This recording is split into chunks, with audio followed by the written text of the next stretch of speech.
la famille. Aujourd'hui, on va voir comment gérer un problème d'affichage sur l'iPhone.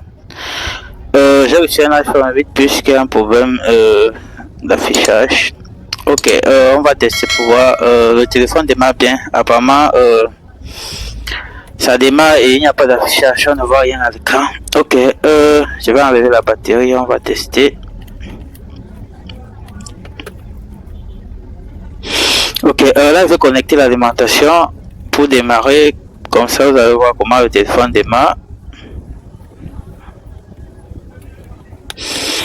Ok, sur l'alimentation.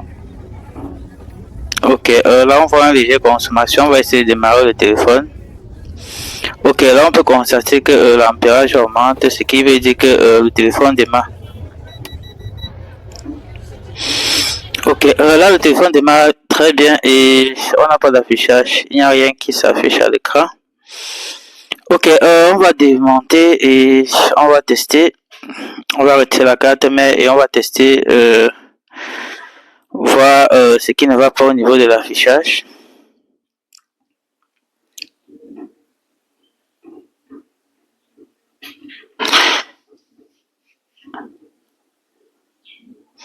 Ok, on va aller directement sur le chemin et on va regarder le connecteur d'afficheur pour voir. Si on peut voir, ça c'est Borneo sur la partie LCD. On peut voir les parties communiquent avec l'afficheur. Donc on va tester. On va tester tout le connecteur d'afficheur pour voir si on n'a pas un problème. Là, je vais aller sur WeChange parce que sur WeChange on affiche la valeur et on va tester pour voir si les valeurs correspondent. Là, je vais utiliser. Là, on va tester tout le connecteur. Là, je vais mettre mon multimètre en mode diode parce que pour tester, il faut mettre le multimètre en mode diode. Donc, on va tester tous les causes si ça a un problème ou pas. Ok, on va vérifier pas à pas. Généralement ici, lorsqu'on met en mode diode, si on a une valeur inférieure à 0, à 0, 100, à 0, 200, ça veut dire que la ligne là doit sûrement avoir un problème. Ok, là on va tester toutes les lignes pour voir si on a un problème ou pas. Ok.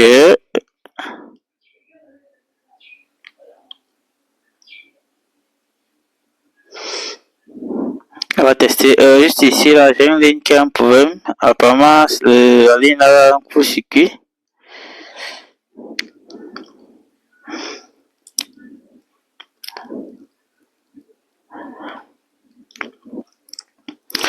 Ok, on va regarder si le chemin voit. On a une ligne là qui est apparemment qui est en court-circuit.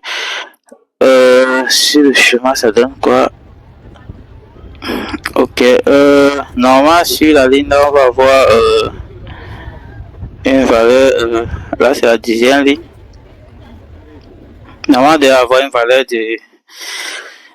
de 420 en mode diode, mais là ça affiche 009, ce qui indique que sur la ligne là on doit avoir un court-circuit. Donc là on peut voir 009, ce qui indique un court-circuit. Ok, donc là on peut voir, normalement on doit avoir cette valeur, mais c'est même pas ça qui affiche. C'est sûrement ça qui cause le problème d'affichage. Ok, là on va aller sur Borneo et on va sur la ligne pour voir si il n'y a pas un condensateur sur la ligne là qui cause le court-circuit. Ok, comme vous pouvez voir là on a la ligne, juste là on a un filtre. Si on clique sur le filtre, ça continue. Là on voit qu'on a plusieurs condensateurs. Là on va tester avec le multimètre pour voir si on a un court-circuit sur le condensateur. Sur les condensateurs là. Ok, là on voit qu'on a un court-circuit. En mode diode ça fait 009, la même valeur que sur le connecteur, ce qui indique le court-circuit. Là on va mettre en mode bip on constate qu'on a bien un court-circuit. Ok, je vais utiliser la colophane Shotkiller pour pouvoir localiser le condensateur qui est en court-circuit. On va mettre un peu de colophane. On va aussi mettre sur la puce.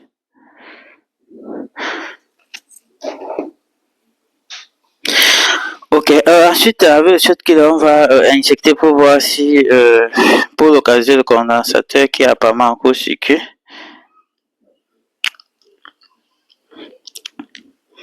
Ok, là on va choisir un condensateur et on va injecter dessus. Ensuite, on va regarder comment ça réagit.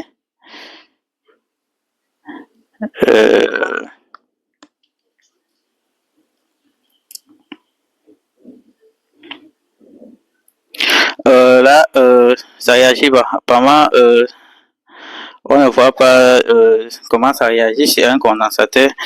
Généralement, ça fait comment ça veut dire que c'est sûrement sur le condensateur sur lequel on a mis qui cause le problème. Ce qu'on fait, c'est que on enlève le condensateur là pour vérifier.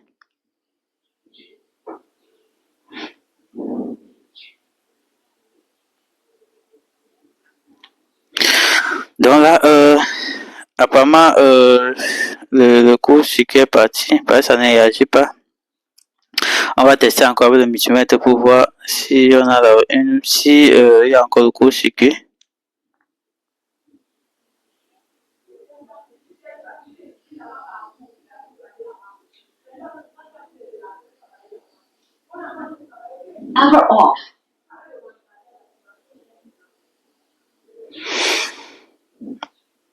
Ok, là je vais retirer le condensateur. Ensuite, on va vérifier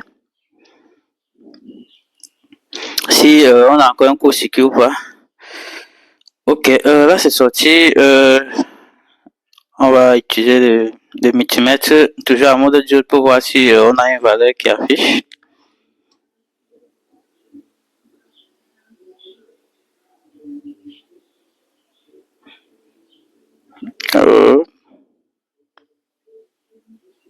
Ok, là on peut voir que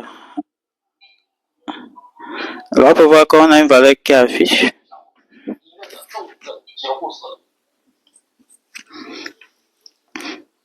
Ok, là. Ok, on va encore tester au niveau du connecteur pour voir si on a une bonne valeur cette fois-ci. Ok, au niveau du connecteur, on a une bonne valeur. Maintenant, là, on va nettoyer la carte, mais on va essayer de bien nettoyer. Ok, ensuite, on va remonter pour tester. En fait, là, vous voyez que ça a été plutôt simple. On a un condensateur qui était en court-circuit. C'était ça qui causait jamais le problème d'affichage. On va remonter la fichier, on va tester pour voir si le téléphone démarre normalement.